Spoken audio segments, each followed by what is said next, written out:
Hello, I'm eNCA's Iman Rapetti. We're about to tell you a story.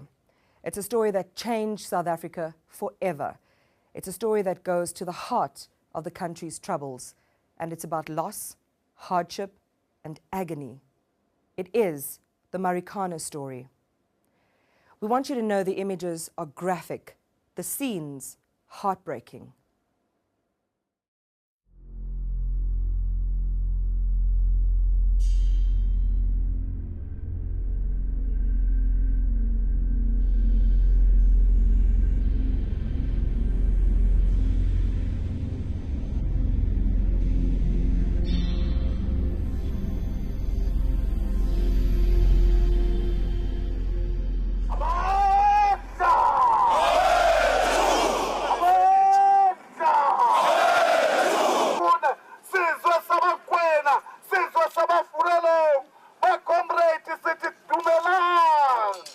At that time, 10 people had already died.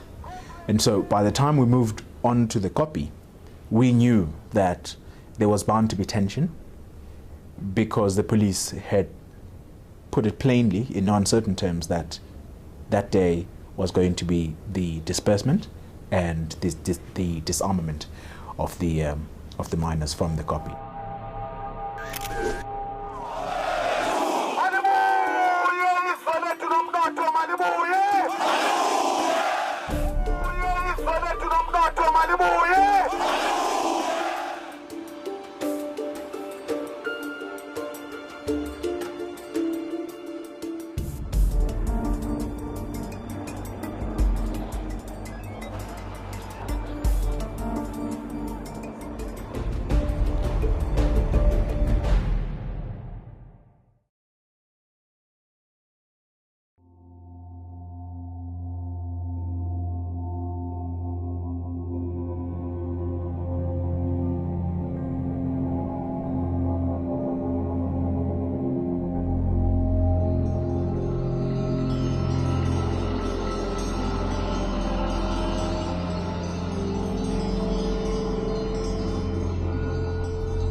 I had to then interview the police commissioner, Xoli Mngambi, on a one-on-one interview.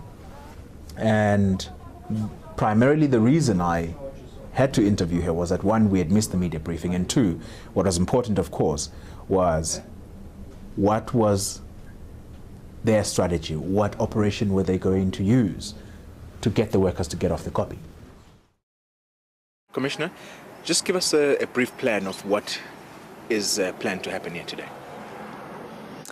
The plan is that we intend to ensure that today we end this strike, but we intend to make sure that we end it in the best way that we can, in an amicable solution. Why is what they're doing there an illegal gathering in terms of the, in terms of the Gatherings Act? What is illegal about what they are doing there?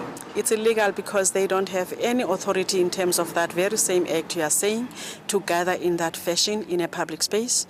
I'm not sure about the whys, because that can be maybe responded to by either the mine management or the two unions that are seemingly those people are affiliates of. How would you respond, finally, Commissioner, to criticism that the police have taken too long to actually disperse what is actually happening out there? It has not been too long.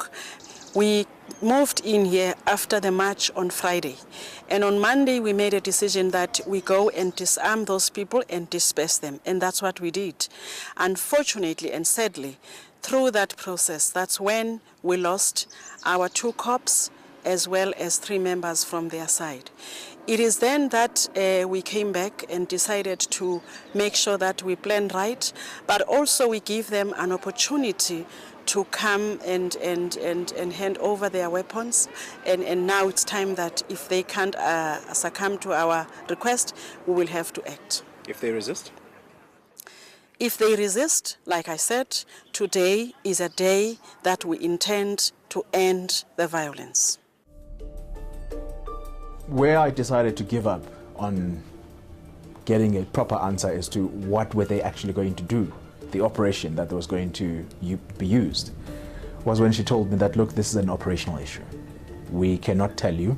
By law, we are unable to tell you. In fact, we're not allowed to tell you why or how we are going to execute this operation. And therefore then, that's when I said, okay, well, clearly I'm not going to get any answers here. But at least I had gotten the soundbite that that day was going to be the day that the miners are removed.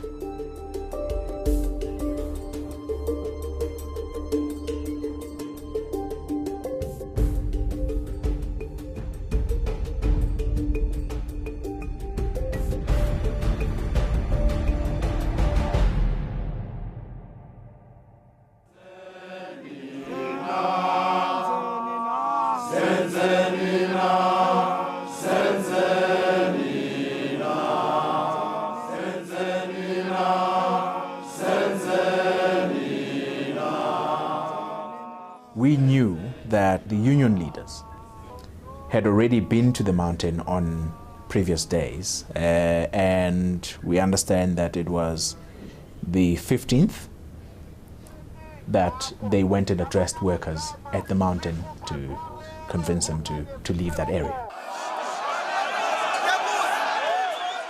And so the following day, I think it was no surprise that one of them turned up, because the reason, in my view, that the AMCU leader turned up there was that his union seemed to have been the one that was received well by the workers.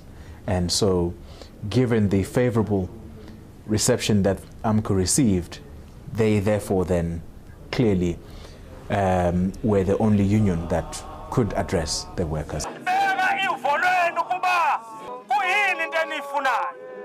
He didn't succeed. He was there twice that day, because he first came around at around 12, and he spoke to the workers. The workers told him that, listen, we hear you, however, you are not the person that we're interested in. We would like you to help us to try and get any of the mines management people to come and address us here about our demand of 12,500. And so the first time around when he left with everybody understanding that he was clearly going to get someone from LONMIN management who was going to then eventually come and address workers at the KOPPIE.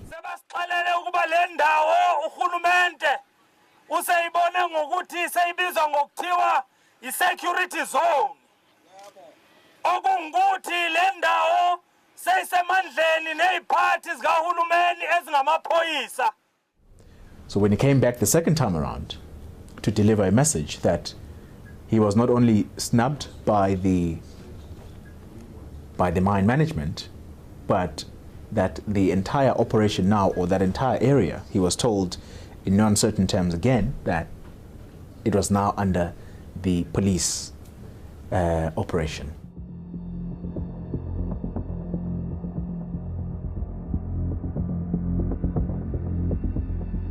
From your side, the way forward, are you going now? Yes, we want the message. We want to get the message, even though maybe your guys did, but no. I'll try to convince them to come to the board. Management must take responsibility to save further loss of life. The entire day that day, we obviously were scrambling for answers as journalists, because we could see that something was imminent now, something was going to happen. We were unsure what it was going to be. I think the reason why I approached that policeman was also based on what I had been told by the provincial commissioner in the morning, that this was going to come to an end. And clearly, I mean, the time at that time was about 10 to 4. And so it was really getting late, and I doubt that the police would have wanted to carry out whatever operation that they were going to carry out. I doubt that they would have wanted to carry it out in the evening, because clearly it would be unsafe for either party. And so I guess the curiosity was, what exactly is going to happen? And why is there such secrecy around this operation? Union leaders to come back. Say again? I'm saying you're going to obviously wait now for the union leaders to come back. They said most now they're going to come back and we'll hear from them. We'll catch the way forward from there. So you won't move at this point? I cannot comment on that. Yeah, no.